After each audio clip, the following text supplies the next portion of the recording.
A soft Tinder notification chime plays. A woman's finger swipes right on a profile, Jason, 35. Loves hiking and dogs. His photo shows a grinning man in a baseball cap. A message pops up, let's meet tonight. She sprays perfume, checks her hair. Her phone buzzes, outside. She grabs her purse. The door clicks shut. 12 hours later, her apartment sits empty. A shattered phone on the floor. Blood smeared near the light switch. No scream. No struggle. Just gone. Bodycam footage shakes as a flashlight scans a St. Louis storage unit. A cop's gloved hand peels back a lid from a leaking plastic tub, rotting flesh. He gags. Jesus. There's more. Evidence photos flash, a hacksaw. Tinder printouts with women's names circled, a fake ID labeled Jason K. For 2 years, a predator hunted across 5 states. He lied. He killed. And he almost got away with it. Until one mistake, security footage shows him signing a U-Haul form, in his real name. Sean Lannon. The dating app killer remembered to burn the bodies. But forgot to fake his signature. Meet Sean Lannon. The boy next door. A quiet kid from Grants, New Mexico who loved comic books and fishing with his dad. His teachers called him sensitive. His childhood friends? Just a little odd. But behind those shy smiles, something dark was growing. After his father's death, Sean's world cracked open. The quiet boy became a man consumed by rage, especially toward women. His marriage to Jennifer dissolved in screaming matches and restraining orders. She told police he threatened to erase her. The courts called it a domestic dispute. They were wrong. Neighbor, 911 call. He's back again, pounding on her door. I heard her scream, oh God, I think he has a gun. In March 2021, Jennifer vanished. Sean told friends she ran off with some guy. But police noticed odd things. Her phone last pinged near Sean's storage unit. Her car was found abandoned with the seats ripped out. And Sean?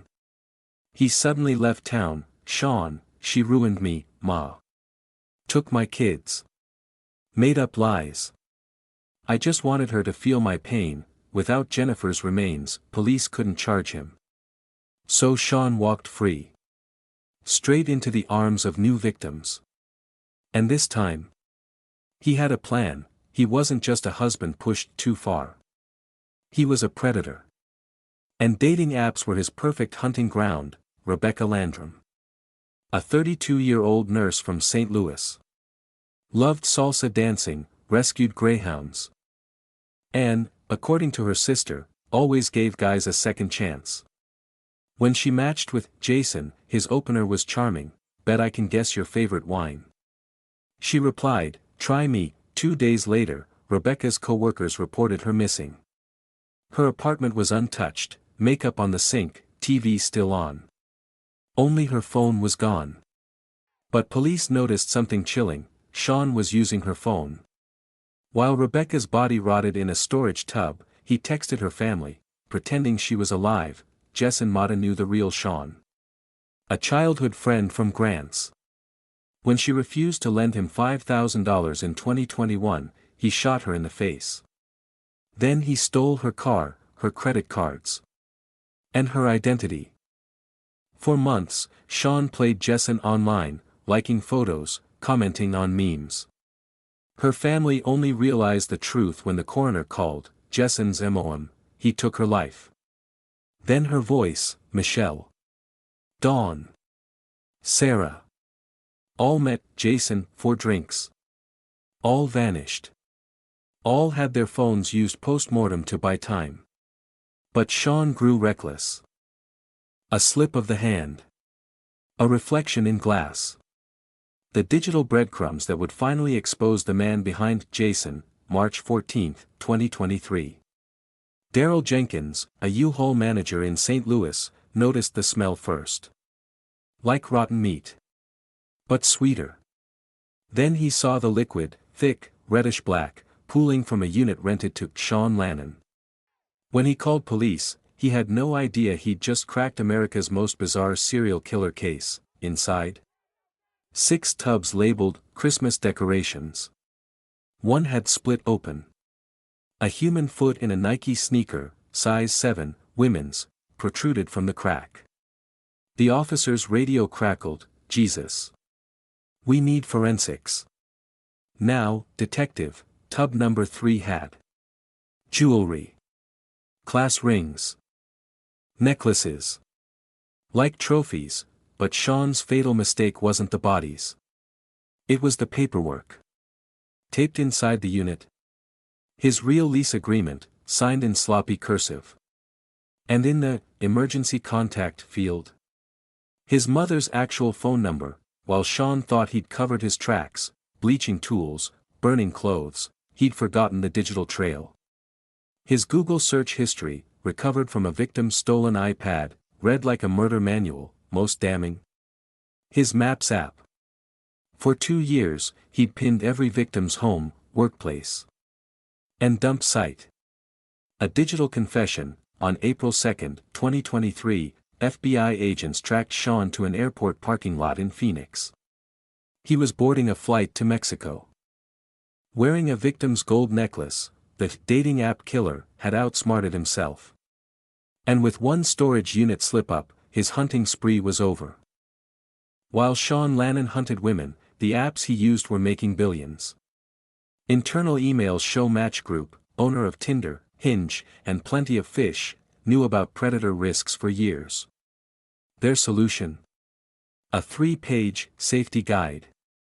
Buried in the app settings, for just 12 cents per user, they could have required ID checks. They chose not to. Why?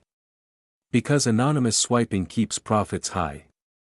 In a 2022 deposition, Tinder's CEO admitted, "CEO, we rely on users to report bad actors." Translation: women like Rebecca had to die first before Jason's profile got flagged. And even then, he'd just make another. Because while banks freeze accounts for suspicious activity, dating apps let killers like Sean use the same photos under new names, skip background checks, message hundreds before being reported. Jason's sister filed 3 reports about Jason. The auto-reply: "We'll review within 7 days." By then, Jason was already in a storage tub. Senator, this was found next to Rebecca Landrum's body. Match Group called her death regrettable. Then raised subscription prices. After Sean's arrest, apps added tiny, verified badges for $4.99 per month. Because safety?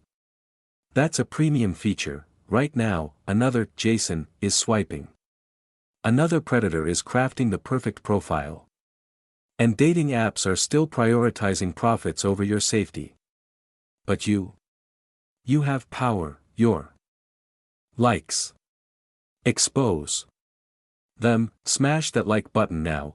Every thumbs up forces YouTube to recommend this video to potential victims. Let's hit 50,000 likes to make this trend in true crime. Subscribe and hit the bell, because this Thursday, we reveal how 3 other killers exploited Tinder's loopholes. Don't wait until the next body drops. Comment "Safety Now" below. Share your closest call. Tag at Tinder in your comment. Flood them with demands for free ID verification, instant background checks, banned users' photo tracking. Mother, she'd be alive if they'd checked his ID. Sister, how many reports does it take? Brother, profit over people, that's their algorithm. Share this video immediately. Text it to your group chat. Post it with hashtag #datingappdanger. Because the next victim could be your best friend. Your sister. Your swipe could save a life.